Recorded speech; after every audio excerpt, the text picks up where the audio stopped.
श्री स्वामी समर्थ. जय जय स्वामी समर्थ. नमस्कार स्वामी भक्तांनो, तुमचे स्वागत आहे माझ्या चॅनलवर. सर्वांचे कल्याण हो ही स्वामी चरणी मनापासून प्रार्थना. स्वामी म्हणतात, बाळा बस झाले आता. तुझे अश्रू थांबव, आता रडायचे नाही. आता ज्या लोकांनी तुला आजपर्यंत रडवले आहे, तुला हे अश्रू दिले आहेत, आता वेळ त्यांची आहे. त्यांच्या कर्माची फळे आता त्यांना मिळण्याची वेळ आली आहे. म्हणूनच बाळा, या सर्वांशी तुला लढण्याची बळ कसे मिळेल हे सांगण्यासाठीच हा संदेश तुझ्यापर्यंत मी घेऊन आलो आहे. पण हा संदेश शेवटपर्यंत ऐकल्यानंतरच तुला समजेल की आता तुला खंबीरपणे राहायचं आहे की फक्त रडत बसायचे आहे. हे सर्वस्वी हा संदेश ऐकल्यानंतरच तू ठरवू शकतो. म्हणूनच बाळा, हा संदेश तू शेवटपर्यंत ऐकावा अशी आमची तुला आज्ञा आहे. स्वामी म्हणतात, बाळा, आजपर्यंत तुझ्यासमोर खूप दुःखाचे डोंगर उभे राहिले. खूप काळजी आणि चिंता तुला ग्रासत राहिल्या.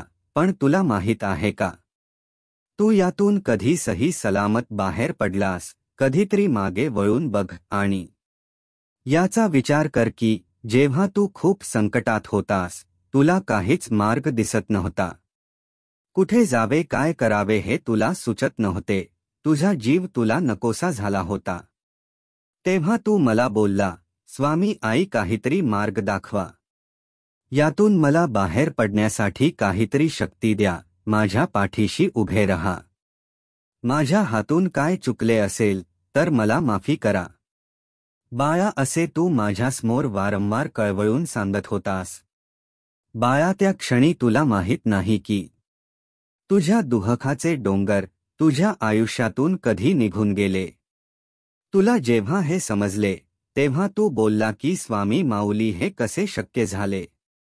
आजपर्यंत ज्या संकटांना मी पुरता ग्रासून गेलो होतो, घाबरून गेलो होतो, खूप काही चिंतेने व्यापून गेलो होतो, पण मला समजलेच नाही की तुम्ही यातून मला कधी अलगद बाहेर काढले. कारण बाळा, हे करण्यासाठी मला तुझ्यापर्यंत यावंच लागले. कारण तू माझी इतकी चिंता आणि काळजी असताना देखील, तुझ्यावर एवढे मोठे संकट असताना देखील आमची निरंतर भक्ती करत राहिला. आमच्या नामस्मरणामध्ये कधीही खंड पडू दिला नाही. म्हणून बाळा, याच गोष्टीवरती आम्ही खूप प्रसन्न होऊन तुझ्या दुःखांना तुझ्या आयुष्यातून घालून दिले. आता बाळा, निश्चिंत रहा. आता रडायचे नाही. आता ते अश्रूंना सांग की माझी माऊली, माझी स्वामी आई माझ्या पाठीशी उभी आहे. आता कुठलेही संकट आले तरी तुला डगमगायचे नाही. कितीही काटे आले, कितीही नकारार्थी लोकांशी तुझा संपर्क झाला, कोणीही तुझे वाईट करण्याचे ठरवले, तरीही तुला चिंता करण्याचे किंवा घाबरण्याचे काहीच कारण नाही. कारण आता तुझ्या आयुष्यात ही ब्रह्मांडाची शक्ती आली आहे. तुझ्या पाठीशी, तुझ्याबरोबर, तुझ्या हृदयात तिचा कायम निरंतर वास आहे. बाळा, आता अशक्य ते शक्य होणार आहे. हे लक्षात ठेव. कुठल्याही संकटांना, कुठल्याही वादळांना ठणकावून सांग, आता त्यांची हिंमत नाही तुझ्यासमोर यायची. बाळा, तुझ्या कुटुंबासाठी तुझी काही स्वप्न आजपर्यंत बघितले आहेस, आता ते पूर्ण करण्याच्या मागे लाग.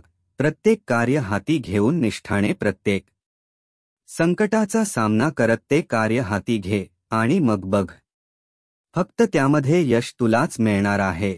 कारण बाळा, तुझ्या कष्टाचे, तुझ्या मेहनतीचे आता चीज होणार आहे. मला मान्य आहे की तू खूप कष्ट करूनही तुला आजपर्यंत काही गोष्टींमध्ये यश मिळाले नाही. पण बाळा, आता हे सर्व काही तुझ्या आयुष्यातून संपणार आहे. आता ते सुख, वैभव, आनंद तुझ्या दिशेने येणार आहे. फक्त बाळा, तू तयार रहा. स्वामी भक्तांनो, तुमचा हा विश्वास आपल्या स्वाभिमाऊलीवर असेल आणि तुम्ही सुद्धा हे सुख, वैभव, आनंद घेण्यासाठी तयार असाल तर कमेंट बॉक्समध्ये होय स्वामी आई मी तयार आहे.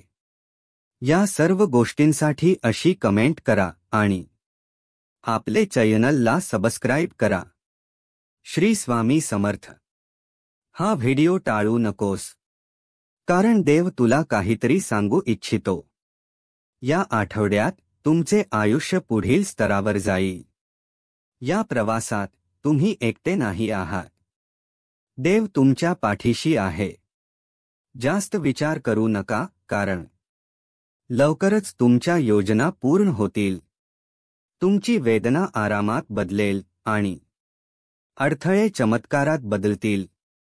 त्यामुळे माझ्यावर विश्वास ठेवा आणि पुढे जा. लवकरच तुम्हाला तुमच्या सर्व प्रयत्नांची परतफेड मिळेल. जर तुझा देवावर विश्वास असेल तर स्वामी माऊली टाईप करा. देव म्हणतो, कृपया समजून घ्या की मी तुमच्या सर्व प्रार्थना ऐकतो. तुम्ही जे काही मागतात ते सर्व तुम्हाला मिळत नाही.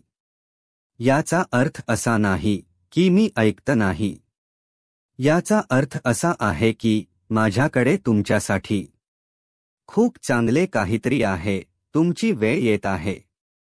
तुमच्यासाठी काहीतरी चांगलं घडणार आहे. खूप यश आणि अनेक आशीर्वाद मिळत आहे. विश्वास ठेवा, प्रार्थना करत राहा. तुमचे जीवन अधिक चांगल्यासाठी बदलत आहे ते पहा.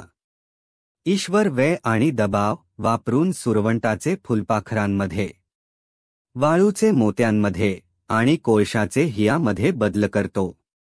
मग तो तुमच्यावरही काम करत आहे. बाळा, मी कधी-कधी तुमचे रक्षण करण्यासाठी तुमच्या जीवनातून लोकांना काढून टाकतो. त्यांच्या मागे धावू नका. जेव्हा तुम्ही देवाशी बोलता तेव्हा ती प्रार्थना असते. देव तुमच्याशी बोलतो तेव्हा ते ध्यान असते. तुम्ही सहमत असाल तर होय कमेंट करा. देव म्हणतो, तुम्ही कदाचित कठीण काळात असाल, परंतु काळ नेहमी तुमच्याशी सर्वात कठीण काळात लढतो. जेव्हा त्याला माहीत असतं की माझ्याकडे तुमच्यासाठी काहीतरी चांगले आहे. तुम्ही सहमत असाल तर आत्ताच हा व्हिडिओ लाईक करा. देव म्हणतो, मला तुम्ही नकारात्मक होणं थांबवण्याची गरज आहे. गेल्या काही काळापासून तुम्ही स्वतःला खाली ठेवत आहात. तुम्ही ते नसता जे तुम्ही स्वतःला सांगत राहता. तुम्ही माझ्यासाठी मोठे आणि प्रिय आहात. माझ्या बाळा, मी तुझ्यावर प्रेम करतो. तुमच्या देवावर विश्वास असेल तर स्वामी मात्र तुमच्यावर खूप प्रेम आहे कमेंट करा. देव म्हणतो, मी तुमची पावले क्रमाने ठेवीन आणि तुम्हाला आशीर्वाद, उपचार, कृपा, प्रेम आणि नवीन संधीसह दैवी टक्कर देईन. प्रार्थनेत रहा, हार मानू नका. देव म्हणतो, स्वीकारणे कठीण आहे, तरीही बदल हा होणार आहे. तू जे केले आहे ते सर्व स्वीकारावे आणि तुझ्या वेदना माझ्या स्वाधीन करण्याची मला गरज आहे. बाळा, मी तुझ्यावर प्रेम करतो. लवकरच तुमच्यासाठी मोठ्या प्रमाणात चांगल्या ठिकाणी पदोन्नती केली जाईल. तुम्ही इतका आनंद अनुभवाल की तुमच्या सभोवतालचे प्रत्येक जण आनंदाने आणि विश्वासाने भरून जातील. ग्रहणशील व्हा, तयार राहा. तुम्ही तयार असाल तर स्वामी मी तयार आहे टाईप करा. देव म्हणतो, ज्या गोष्टींबद्दल तुम्ही प्रार्थना करत आहात त्या अचानक जाग्या होणार आहे. मी माझ्या सांगूनपणाने तुम्हाला आश्चर्यचकित करणार आहे. तुम्ही एका नव्या अध्यायात पाऊल टाकत आहात. तुम्ही वाट पाहण्यापासून जिंकण्यापर्यंत जा. मी तुझ्यावर जास्त प्रेम करतो जे तू समजू शकतो. देव म्हणतो, नेहमी नम्र रहा. आपल्या सोबतच्या लोकांशी आपली तुलना करू नका. मी सर्वांना समानतेने निर्माण केले बाळा. मी तुझ्यावर प्रेम करतो. देव सांगतो, तुमच्या बोललेल्या प्रार्थनेचे उत्तर दिले जाईल. हे देवाची इच्छा आहे. होय, देव तुम्हाला ओळखतो. देव तुमचे ऐकतो. देव तुमच्यासाठीच आहे. तू खूप धन्य आहेस. देव तुमच्यावर प्रेम करतो. तुम्ही सहमत असाल तर होय कमेंट करा. देव म्हणतो, जेव्हा तुम्हाला अडथळे आणि परीक्षांचा सामना करावा लागतो तेव्हा शुद्ध आनंद असा विचार करा, कारण जेव्हा तुमच्या विश्वासाची चाचणी घेतली जाते तेव्हा ते तुम्हाला माझ्याशी अधिक कनिष्ठ नातेसंबंध विकसित करण्याच्या स्थितीत ठेवते. देव म्हणतो, तू खूप काही करू शकतो, तुला दिलेले मन खूप शक्तिशाली आहे. त्या शक्तीचा उपयोग करून प्रयत्न चालू कर. पुढील दिवसात तुम्हाला पैशाच्या रूपात खूप आनंद मिळेल, तसेच प्रेम आणि विपुलता मिळेल.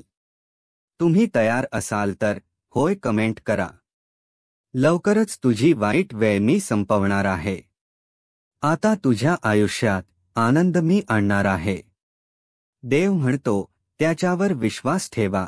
तुम्हाला काय हवे आहे हे त्याला माहिती आहे. योग्य वेळी ते होईल. देव म्हणतो, मी तुझ्यावर या जगातील सर्वांपेक्षा जास्त प्रेम करतो. मी तुला इतरांपेक्षा जास्त ओळखतो. मी तुला इतरांपेक्षा जास्त समजून घेतो. प्रत्येक जण तुला एकटे सोडत असताना मी नेहमी तुझ्या बरोबर असतो. तुमचा विश्वास असेल तर गॉड इज ग्रेट कमेंट करा. देव म्हणतो, समस्या सांगून रडणे थांबवा. ते सोडवण्याचा विचार करा.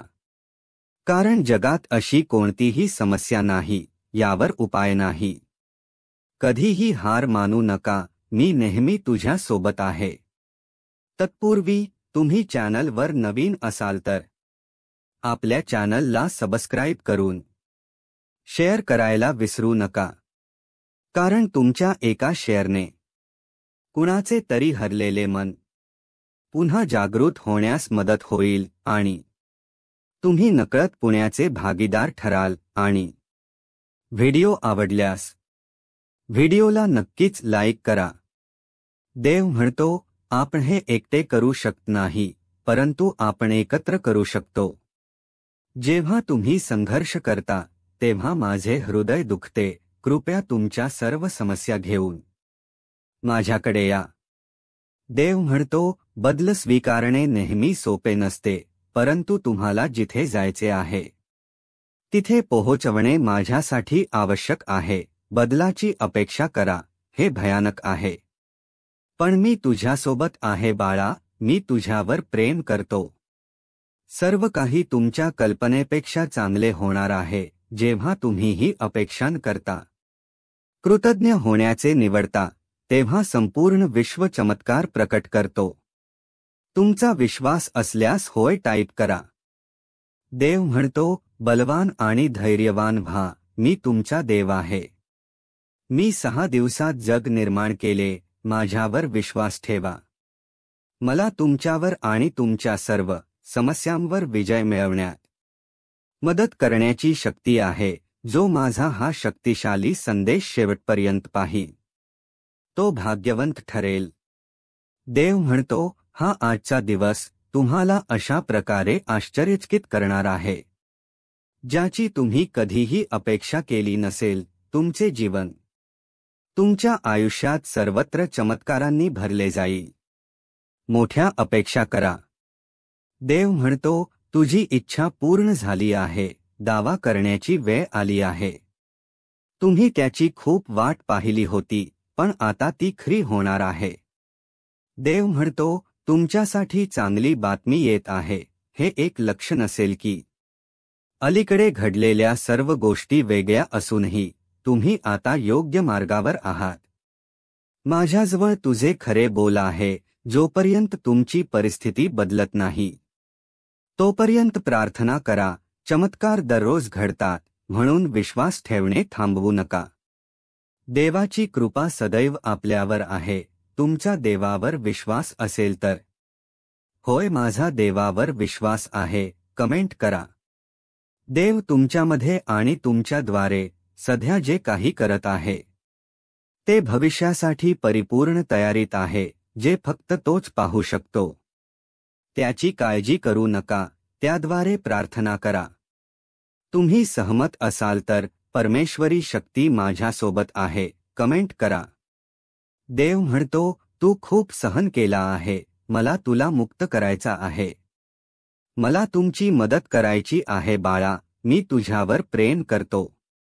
आता शांतपणे तुम्ही हे बोला, मी माझ्या जीवनात विपुलता, स्पष्टता, आरोग्य, प्रेम आणि सकारात्मक ऊर्जेचे स्वागत करतो.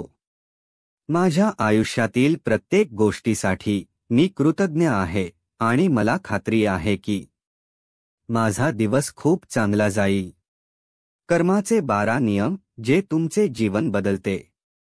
महान कायदा, आपण जे काही विश्वास टाकतो त्या आपल्याकडे परत येईल.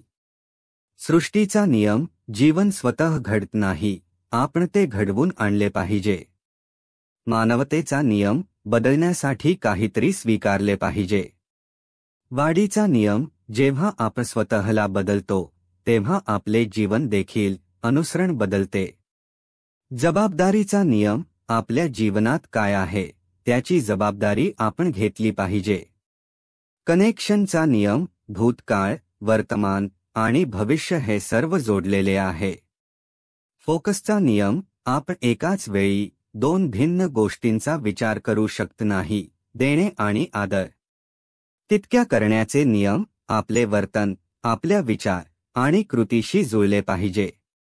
गेलेली वेळ पुन्हा येऊ शकत नाही, त्यामुळे प्रयत्न चालू करा. परिवर्तनाचा नियम, जोपर्यंत आपण त्यातून शिकत नाही आणि बदल किंवा मार्ग घेत नाही तोपर्यंत इतिहासाची पुनरावृत्ती होते. संयम आणि बक्षीस असा नियम, सर्वात मौल्यवान बक्षीस म्हणजे आवश्यक ती चिकाटी. महत्त्वाचा नियम म्हणजे प्रेरणा, पुरस्कार हे आपण त्यात घालवलेल्या ऊर्जा आणि प्रयत्नांचे परिणाम आहे. देव म्हणतो, मला माहित आहे की तुला वेदना होत आहे, कुणीही तुझे अश्रू पाहू शकत नाही. पण माझ्यावर विश्वास ठेव, तुझ्या सर्व वेदना संपणार आहे. देव म्हणतो, माझ्यावर विश्वास ठेव, एक दिवस तू माझ्यावरील विश्वास गमावला नाहीस तर त्याचा तुला अभिमान वाटेल. मी तुम्हाला निराश करणार नाही. तुम्हाला सध्या जाणवत असलेली वेदना ही येत असलेल्या आनंद आणि समाधानाच्या तुलनेत काहीच नाही. तो यशस्वी होईपर्यंत मी तुला धीट करीन. रडू नकोस, अति विचार करू नकोस, ताण घेऊ नकोस. परमेश्वर पुढील 24 तासांमध्ये तुम्हाला एक शक्तिशाली आशीर्वाद देण्याचा गट दिसत आहे. तुम्ही तयार असाल तर, स्वामी आई मी तुझं बाळ आहे, कमेंट करा.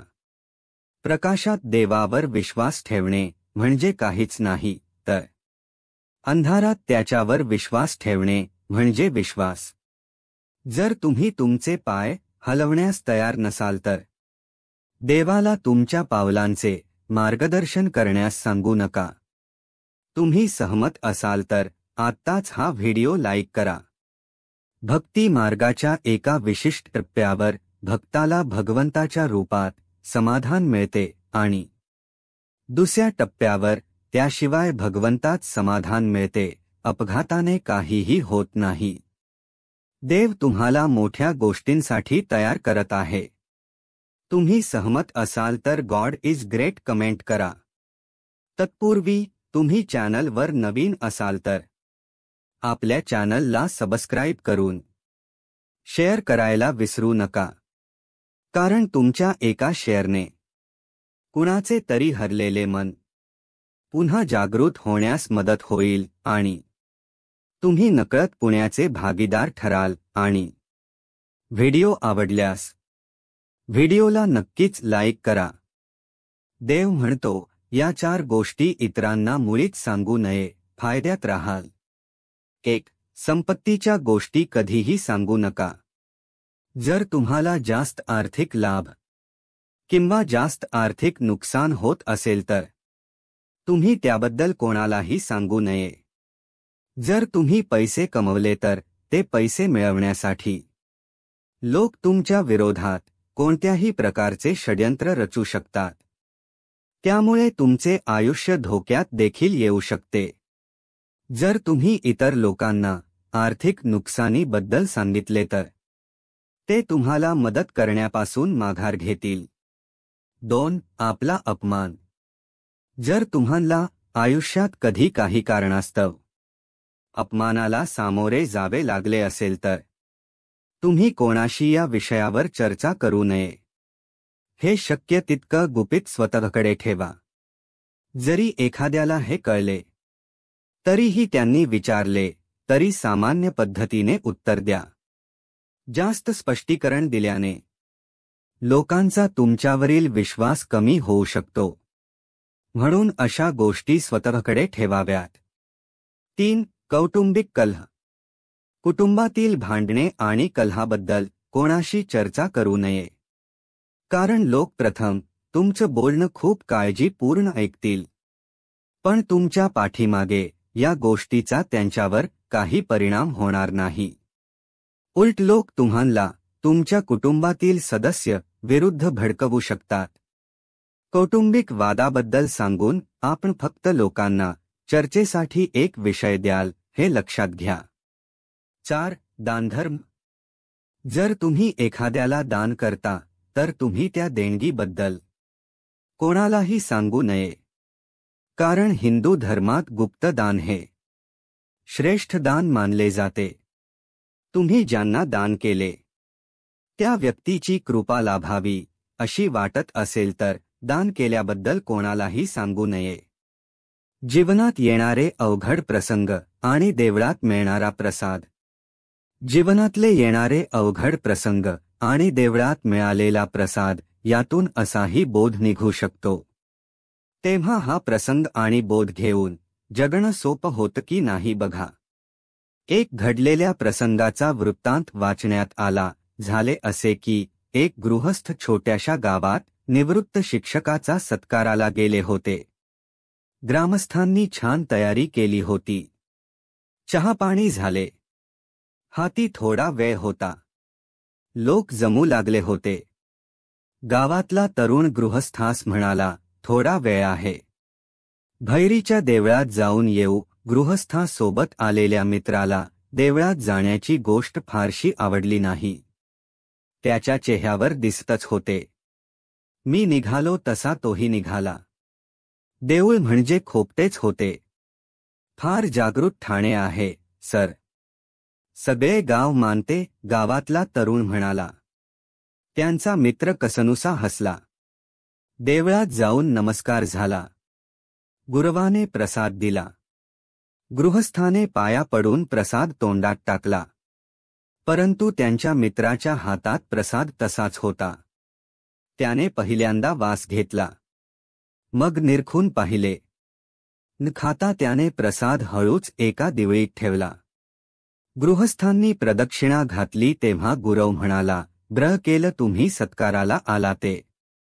गुरुजी फार भला माणूस. सगळं गाव शान केलं. कुठं अडू द्यांडू द्या देवासारखं गुरुजी पळत येणार. पण नशिबान त्यांना न्याय दिला नाही. गुरवाच्या या वाङ्मयाने गृहस्थांनी गुरव काय सांगताय त्याकडे कान टवकारले. गुरुजींचे जीवन समजून घेण्यासाठी गुरवाला 1-2 प्रश्न विचारले. गुरुजींची जीवनकथा ऐकून ते स्तब्ध झाले.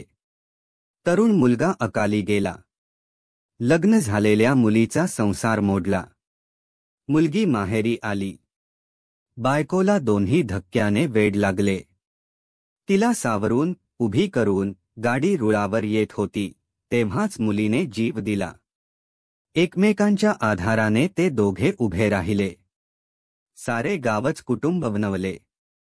गुरुजींनी केलेले कार्य त्यांना माहीत होते, पण ही सारी दुःख भरली कहाणी माहीत नव्हती. कार्यक्रम झाल्यावर निघताना ते गृहस्थ आणि त्यांचा मित्र गुरुजींचा निरोप घ्यायला मुद्दाम गेले. तेव्हा गृहस्थांनी राहवून निघताना गुरुजींना विचारले, हे सगळे कसे सहन केलेत? गुरुजी म्हणाले, आयुष्यात जे आपल्याला मिळते तो देवाचा प्रसाद मानला. चिकित्सा नाही, चिरफाड नाही, चिडचिड नाही. प्रसाद हातात आला की चटकन तोंडात टाकतो की नाही आपण. चवीचा विचार नाही करत. ताजे शिळे म्हणत नाही. त्याला पेढा मला गूळ का म्हणत नाही. घेतो, खातो, धन्य होतो. हे कधी विसरलो नाही. प्रसाद देवाचा प्रतिसादच मानला. गृहस्थांचे डोळे भरून आले. त्यांनी वाकून नमस्कार केला. गुरुजींचा स्पर्श आणि हास्याचा जणू त्यांना प्रसादच मिळाला. गुरुजींशी झालेल्या संवादातून केवढा हितोपदेश मिळाला, तोही सहजच. प्रसाद देवाचा प्रतिसाद असतो, हे पटले तर जगणे किती सुंदर बनून जाते हे समजते. मंदिरात आपल्याला प्रसाद मिळतो, त्याची आपण चिकित्सा राहोच, चर्चाही करत नाही. कुणाला 4 शेंगदाणेच मिळतील तर कुणाला बत्तासा.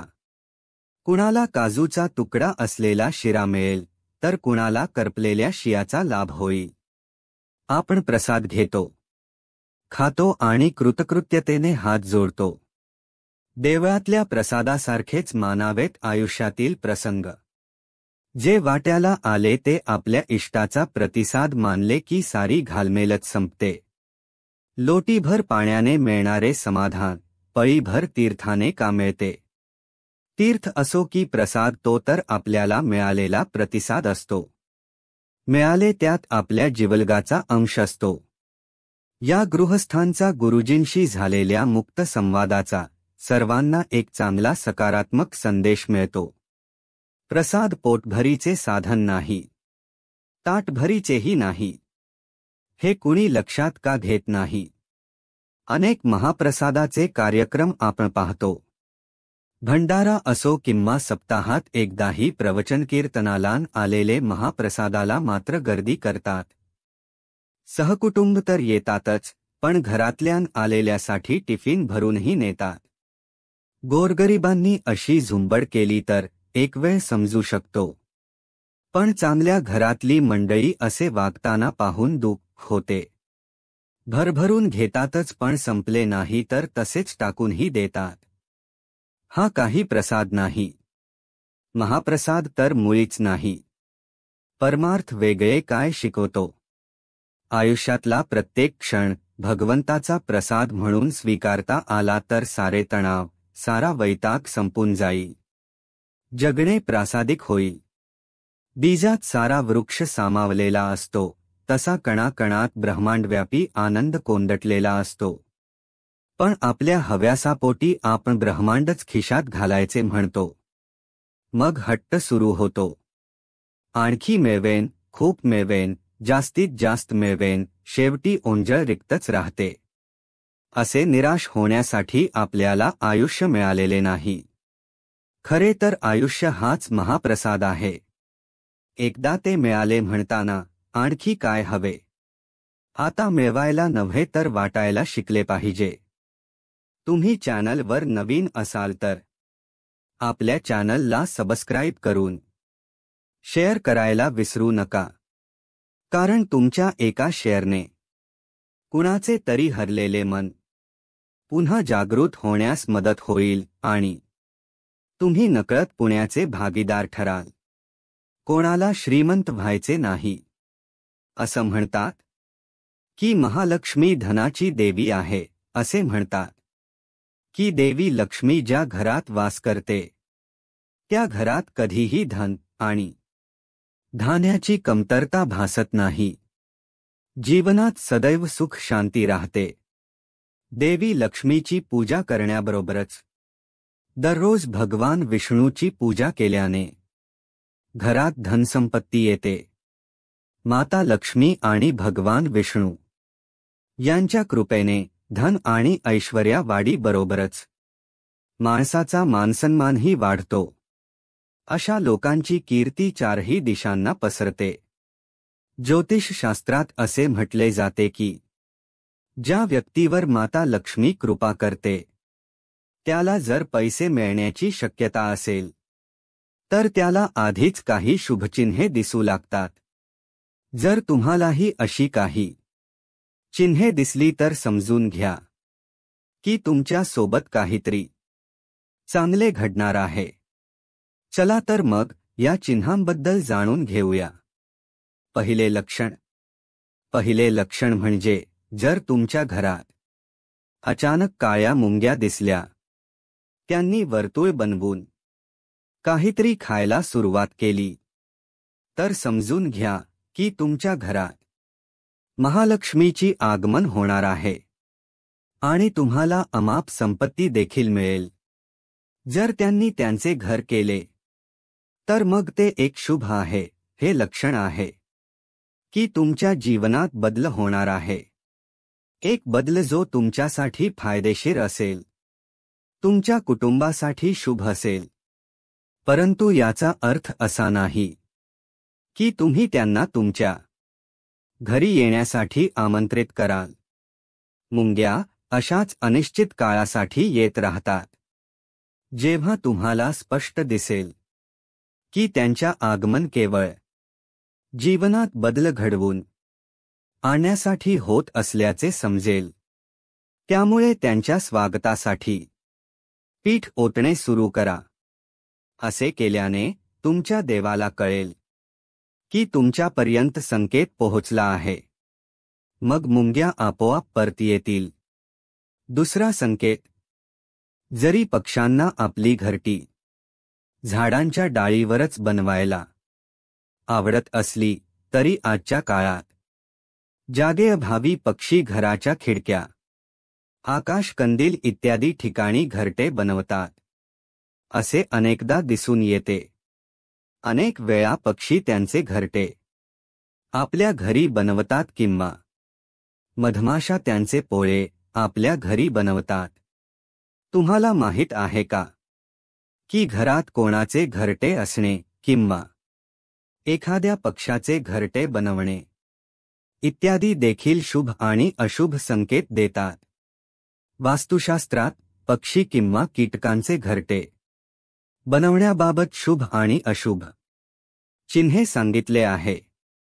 जर तुमच्या घरात एखाद्याने किंवा एका पक्षाने घरटे बनवले असेल तर जाणून घ्या की ते तुमच्यासाठी शुभ आहे आणि आता तुमच्या घरात महालक्ष्मीच्या आगमन होणार आहे।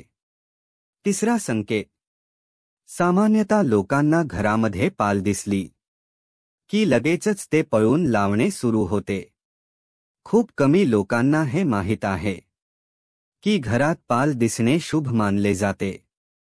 खास करून जर तुम्हाला पाल घरच्या मंदिराजवळ दिसली तर ते आणखी भाग्यवान असतील, कारण ते तुम्हाला चमत्कारिक परिणाम देतील। मान्यतेनुसार सामान्यतः असे दिसून येते की लोक तिला चांगले मानत नाहीत आणि हाकलून देतात। पण आम्ही तुम्हाला इथे सांगतो की अचानक पाल दिसणे खूप शुभ मानले जाते।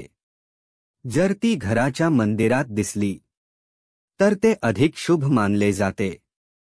हे महालक्ष्मीच्या आगमनाचे लक्षण आहे असे म्हटले जाते। जर पाल एखाद्याचा पाठलाग करताना दिसली तर ते घरातील प्रगतीचे लक्षण आहे। तसंच तुळशीच्या रोपामध्ये पाल दिसणे खूप शुभ मानले जाते।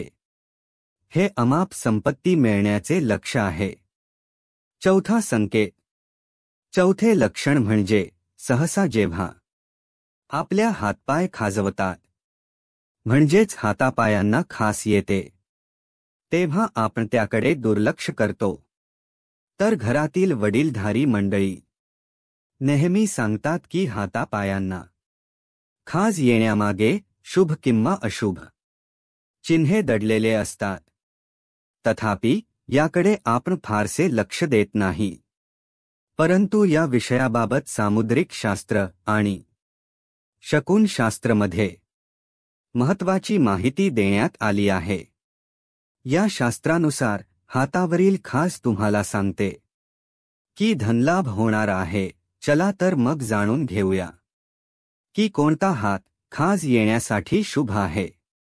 जर कोणाच्या डाव्या हाताला वारंवार खाज येत असेल तर हे शुभ लक्ष आहे आणि याचा अर्थ असा आहे की तुम्हाला लवकरच धनाच्या संबंधित काहीतरी चांगली बातमी मिळू शकते। हाताला खाज येणे हे धनलाभाचे लक्षण आहे। हा धनलाभ कोणत्याही माध्यमातून होऊ शकतो। त्यामुळे जेव्हा जेव्हा डाव्या हाताला खाज येते तेव्हा समजून घ्या की खूपच चांगले दिवस येणार आहे। 5वा संकेत.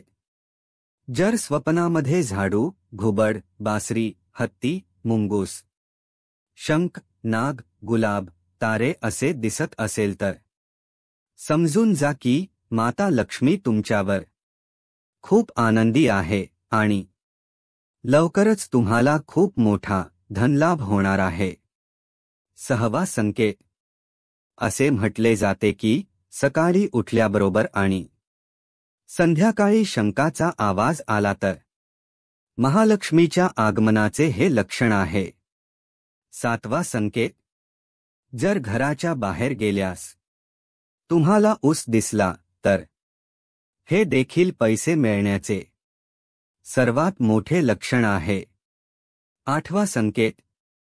घुबड हे महालक्ष्मीचे वाहन मानले जाते. घुबडाबाबत आपल्या समाजात अनेक प्रकारच्या समजुती प्रचलित आहे. घुबडाला रात्रीचा राजा देखील म्हटले जाते.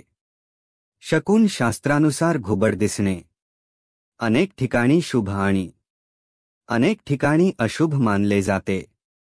जसे की तुम्ही प्रवासाला जात असाल आणि वाटेत तुम्हाला घुबड दिसले तर हे धन मिळण्याचे संकेत आहे. तर घुबड घरी आले तर ते अशुभ मानले जाते. त्यामुळे घराची प्रगती थांबू शकते. 9वा संकेत. जर तुम्ही काही कामासाठी बाहेर जात असाल आणि वाटेत कुत्रा काहीतरी खाताना तुम्हाला दिसत असेल तर समजून जा की तुम्हाला खूप पैसे मिळणार आहे. माता लक्ष्मीचे लवकरच तुमच्या घरी आगमन होणार आहे. 10वा संकेत. जर तुम्हाला सकाळी सकाळी बाहेर पडल्यावर कोणीतरी झाडू मारताना दिसल्यास हा देखील एक शुभ संकेत तुमच्यासाठी ठरू शकतो आणि लगातार असे दृश्य तुम्हाला दिसत असेल तर समजून घ्या की तुमच्या आयुष्यात खूप मोठा धनलाभ होणार आहे. तुम्हाला कुठून तरी नक्कीच पैसे मिळणार आहे.